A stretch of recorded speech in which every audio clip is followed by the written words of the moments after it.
L'école d'abord. Pour tous les enfants différents. Pour notre futur. C'est l'école d'abord. Ouais, nous on veut l'école d'abord. L'école d'abord. Yeah!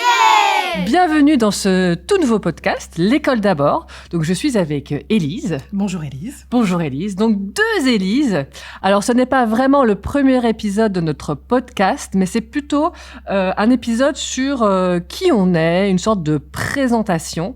Donc voilà, si ça vous intéresse de savoir d'où on vient, quel métier on exerce, eh bien on vous raconte tout ça dans cet épisode. On va commencer par toi Élise. Je m'appelle Élise, je suis enseignante depuis 15 ans. J'ai commencé en Alsace après des études de droit, d'ailleurs des études de droit international. Et puis un jour je dis c'est très intéressant le droit international, mais qu'est-ce que je vais en faire ? À quoi ça va m'avancer ? Qu'est-ce que je vais pouvoir envisager comme métier ?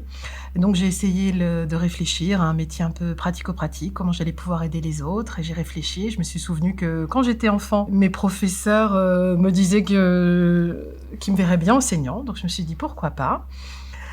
Et puis, donc, j'ai tenté le concours, je suis partie en Alsace et je suis arrivée dans une école bilingue, dans un petit village du Sundgau. Évidemment, vous connaissez tous le Sundgau.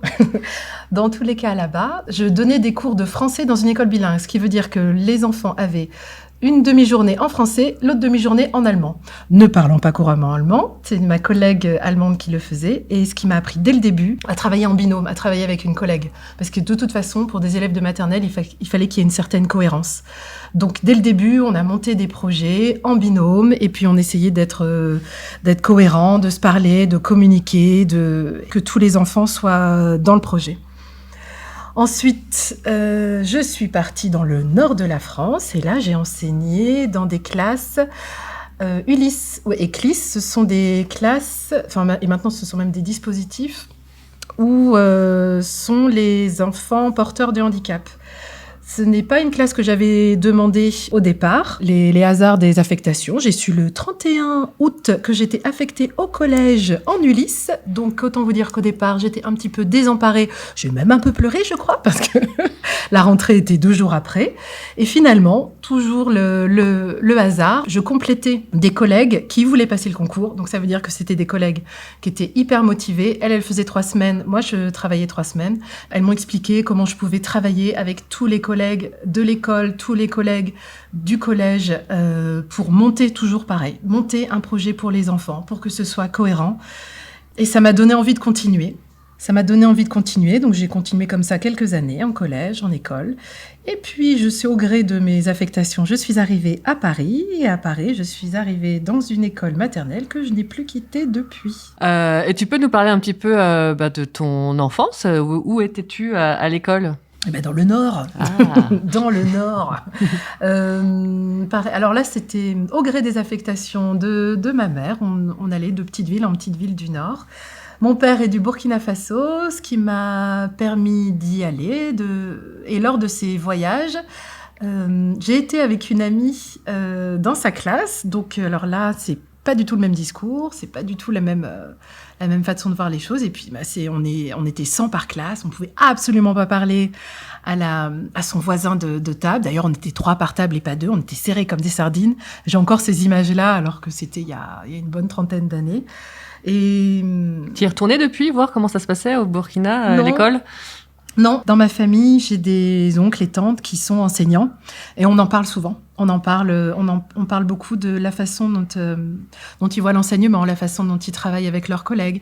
Et puis le rapport avec les élèves est différent. C'est 1 à 2 professeurs pour 100. Ouais. Donc c'est complètement différent. Alors là, on peut pas s'adresser à tous les enfants et avoir un dialogue avec chacun. Donc c'est vraiment différent de la façon d'enseigner en France. Et donc tu as fait les petites villes du Nord, et ensuite tes études, ton collège, lycée, tout ça aussi dans le Nord ? Oui. Ok. Oui, dans le Nord. Et pareil pour les études supérieures ? Et pour les études supérieures, je suis venue à Paris. Je venais beaucoup à Paris quand j'étais enfant, et j'ai eu envie de continuer mes études supérieures à Paris, donc droit. Et puis l'INALCO, ce sont les langues orientales. D'accord. Et j'avais choisi arabe, mais alors le double cursus. Chapeau pour ceux qui arrivent, mais moi, je n'y suis pas parvenue. Les cours étaient en même temps, les partiels étaient en même temps, donc j'ai essayé pendant une année, et après, je me suis concentrée sur mes études de droit. D'accord. Merci beaucoup.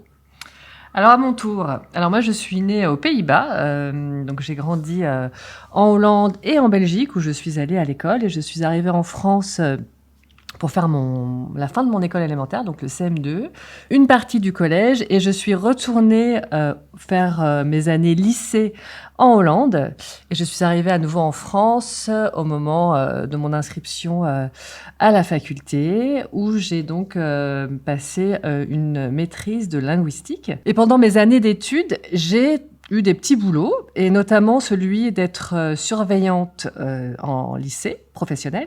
Et là, on m'a proposé en fait une année de remplacer un conseiller principal d'éducation qui était en arrêt maladie.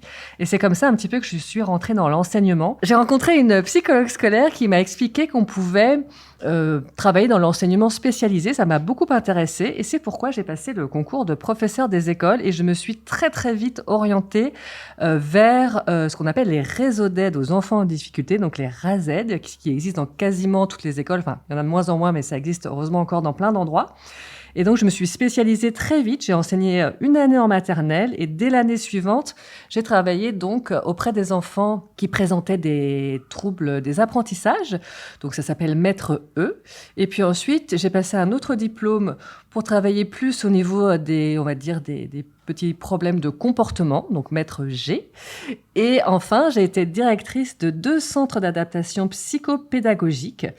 Et puis ensuite, j'ai passé le concours pour être directrice d'école. Donc aujourd'hui, je suis directrice d'école donc avec Élise dans la même école. Donc moi, ça fait plus de 15 ans.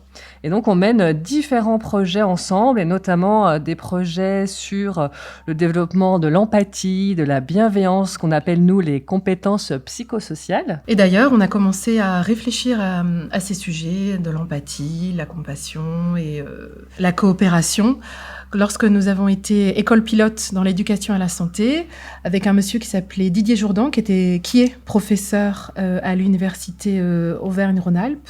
Et maintenant, qui a une chaire à l'UNESCO, d'ailleurs. Et c'est vrai que aujourd'hui, on crée ce podcast parce que on s'est rendu compte que on avait une vraie expertise dans le domaine de l'éducation et de la pédagogie, qui sont 2 thèmes qui se rejoignent.